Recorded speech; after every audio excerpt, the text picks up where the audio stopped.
Welcome.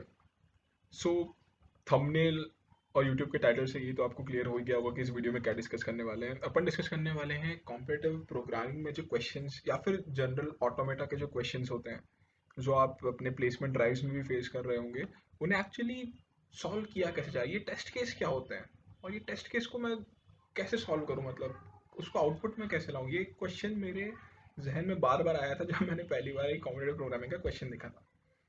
तो उसी doubt को मैं आज क्लियर करना चाहूँगा उन सभी लोगों के लिए जो पहली बार ऐसे क्वेश्चंस देखते हैं और फिर कंफ्यूज हो जाते हैं और सोचते हैं कि ये तो बहुत कठिन है। क्योंकि मुझे वो चीज़ सीखने के लिए जितना टाइम लगा, मैं नहीं चाहता कि जो नया स्टार्ट कर रहा है उसे भी लगे। तो without any further word you let's get start. So test case based problem in competitive programming. अब आपको ये चीज़ तो पता ही होगी, एक क्वेश्चन दिया रहता है इन एवरी ऑटोमेटा फिक्स या फिर कॉम्पिटिटिव प्रोग्रामिंग में क्वेश्चन सिनेरियो के फॉर्म में होता है। उस सिनेरियो को समझ के अपने को उसका भावार्थ निकाल के, जैसे हिंदी की कविताओं में या फिर यार ये 10th स्टैंडर्ड में अपन लिखते थे कि कवि कहना चाह रहे हैं, तो उसका कवि जो भावार्थ कहना चाहते हैं वो अपने को ग्रास्प करना होता है और उसके अकॉर्डिंगली अपने को कोड करके स्पेसिफिक इनपुट्स के लिए एक स्पेसिफिक आउटपुट निकाल के देना होता है। ये होता है जैसे जैसे competitive programming in nutshell, right. So वैसा ही अपन उसको समझने के लिए एक क्वेश्चन लेते हैं, साथ में सॉल्व करते हैं और देखते हैं कि ये क्या होते हैं टेस्ट केस और कैसे सॉल्व होते हैं। So what you see out here is a question. अब क्वेश्चन बिल्कुल उस फॉर्म में नहीं है, ये बिल्कुल लेमन फॉर्म में है। ना ही मैंने कुछ मेहनत की इसमें लिखने के लिए, क्योंकि मेरा मोटिव वो नहीं है कि मैं क्वेश्चन एक्सप्लेन करूँ। अभी अपना टेस्ट केस वाले प्रॉब्लम को सॉल्व कैसे करते हैं, कोड कैसे करते हैं, उस पर फोकस रहेगा।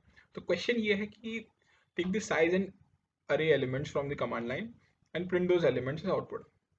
The very basic thing which anyone could do is like अपने को कमांड लाइन से उठाना है अरे का साइज, अरे के एलिमेंट्स और उसे प्रिंट करके देना है। अच्छा, अब ये चीज़ अपने को क्वेश्चन में दी रहेगी। क्वेश्चन में आपको ये इनपुट फॉर्मेट दिया रहेगा या आउटपुट फॉर्मेट दिया रहेगा और साथ में कंस्ट्रेंट्स भी दिए होंगे कि क्या भैया अरे का साइज कितना होगा, जो टेस्ट केसेस है वो कितने हो सकते हैं, 100 तक के टेस्ट केस होंगे, कितने हो सकते हैं टोटल ओवरऑल, ये सब इन्फॉर्मेशन दी रहेगी उसके अंदर। अब इनपुट पर फोकस करते हैं। इनपुट में अगर आप ध्यान से देखें तो पहली लाइन जो है ये आपको क्वेश्चन में गिवन रहेगी। ये चीज़ जो मैंने साइड में लिखी है ये आपको क्वेश्चन में गिवन रहेंगी। क्या कि it denotes the first line of the input denotes the number of test cases. अब ये टेस्ट केसेस क्या है? So basically test cases are nothing but input values which you will be given to your particular program और algorithm, और जिस input values के लिए आपका प्रोग्राम एक आउटपुट वैल्यू देगा।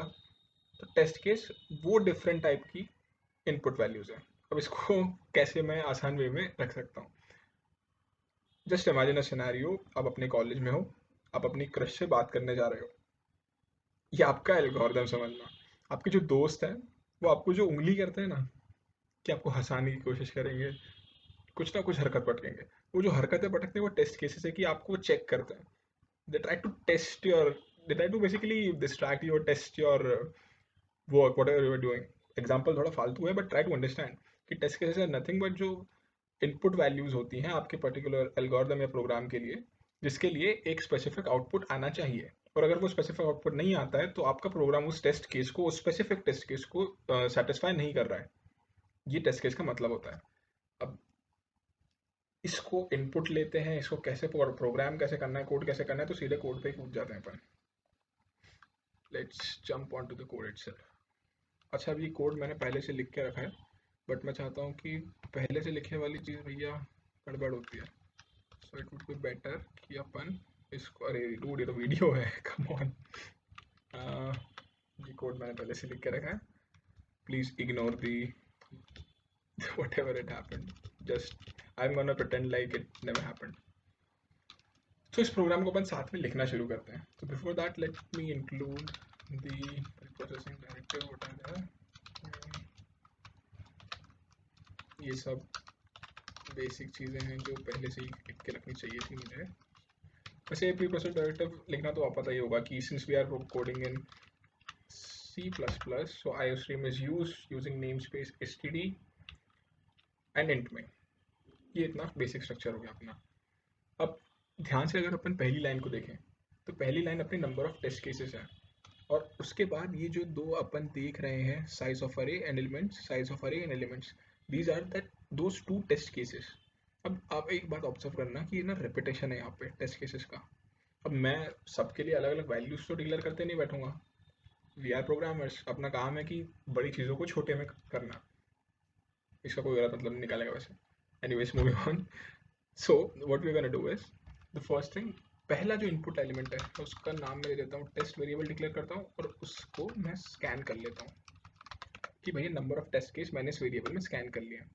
भी फॉर्मेट आपने देखा होगा, हर कोई किसी भी कंप्यूटर प्रोग्रामर की वीडियो उठा के देख लो, वो पहला एलिमेंट लेता है इंटिटी CNT, क्योंकि फर्स्ट हर जगह first element number of test cases ही दिए होते हैं।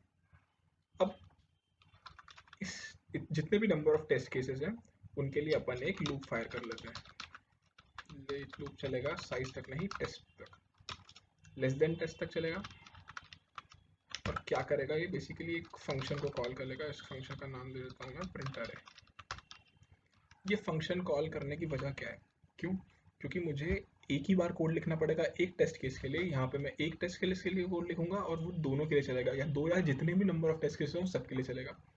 तो अपन क्या करते हैं, एक कोड लिखते हैं और उसको इतने जनरलाइज तरीके से लिखते हैं कि वो हर वैल्यूज़ के लिए चल जाए। अब वो कैसे लिखते हैं, पहले यहाँ पे डिक्लेयर कर देते हैं प्रिंट अरे। ठीक, थोड़े कोड की फॉर्मेटिंग बाद में करेंगे इकट्ठा, अभी नहीं। So it's not called dude, it's void print अरे।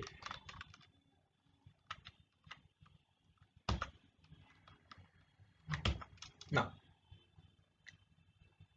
अब हम क्या करेंगे, अब हमारे पास क्या सिचुएशन है उसको ध्यान से समझना। हम यहाँ पे ये जो लूप है ये दो बार चलेगा, ये अब तक क्लियर हो गया होगा 0 और 1 के लिए, since 1 is less than 2 and test की वैल्यू अपनी 2 है स्कैन की, तो ये दो बार चलेगा। पहली बार जब चलेगा तो मतलब हम जो पहला टेस्ट केस है उसके अंदर होंगे। समझने के लिए अपन ऐसा कर सकते हैं, तो यहाँ पे मैं लिख देता हूँ पहला एलिमेंट को स्कैन करने का जुगाड़, और साथ में अरे भी लिख ही लेते हैं। अरे का साइज भी मैं 50 मान लेता हूँ, जबकि ये क्वेश्चन में दिया रहेगा आपको कि इसकी लिमिट कितनी है, साइज कितने लेना है। ठीक है, पहला एलिमेंट टेस्ट केस में क्या आएगा, साइज। मैंने साइज को स्कैन कर लिया। अब क्या करना है मुझे, जो नेक्स्ट चीज स्कैन करने की है वो है अरे के एलिमेंट्स। अरे को स्कैन कैसे करना है जनता जानती है भाई, कि लूप फायर करो साइज तक का। ठीक, साइज तक का लूप फायर किया, इटरेट किया और सीन कर लो अरे की वैल्यूज के लिए। ऐसे करते हैं भैया, आपको पता ही होगा, आई एम प्रिज्यूमिंग। अब हमारे पास अरे स्कैन होके आ गया। Next thing what you want is printing out the array for this first test case, क्योंकि अपने को करना ही यही है। पहली जो वैल्यू है अरे के जितने एलिमेंट्स हैं उनको प्रिंट करना है। सेम जैसे इनपुट किया वैसे ही बाहर भी जाएंगे, जैसे आए थे दुनिया में वैसे बाहर भी जा रहे हैं। I am apologising for PJs in advance, और जो पुराने किए उनके लिए भी। ठीक है, ये हो गया।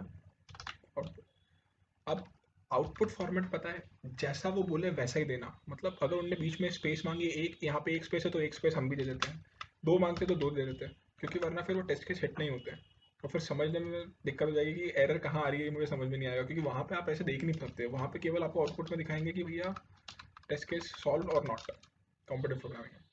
अच्छा, अब इसके बाद एक बार जब मैं प्रिंट कर दूंगा उसके बाद मुझे नई लाइन में भी तो जाना है, क्योंकि अगर मैंने यहाँ प्रिंट नहीं किया, नई लाइन नहीं डाली, तो ये एक साथ प्रिंट हो जाएगा। सो टू अवॉइड दैट कंडीशन यहाँ पे मैंने प्रिंट कर दिया, और भैया दैट इज इट। जो और कोई अगर सोच रहा है कि सेकंड टेस्ट केस का क्या, तो सेकंड टेस्ट केस के लिए हमारा जो स्कैनर है वो भी यहाँ तक आ चुका होगा, उसने स्कैन कर दिया अरे के एलिमेंट्स। अब ये जब I1 होगा, 1 would be less than 2, print अरे कॉल होगा। इस प्रिंट अरे के कॉल होते ही यहाँ पे जो साइज स्कैन होगा वो 6 करेगा, जो एलिमेंट स्कैन होंगे वो 5 4 3 2 1 0 होंगे, और वो उसको प्रिंट कर देगा।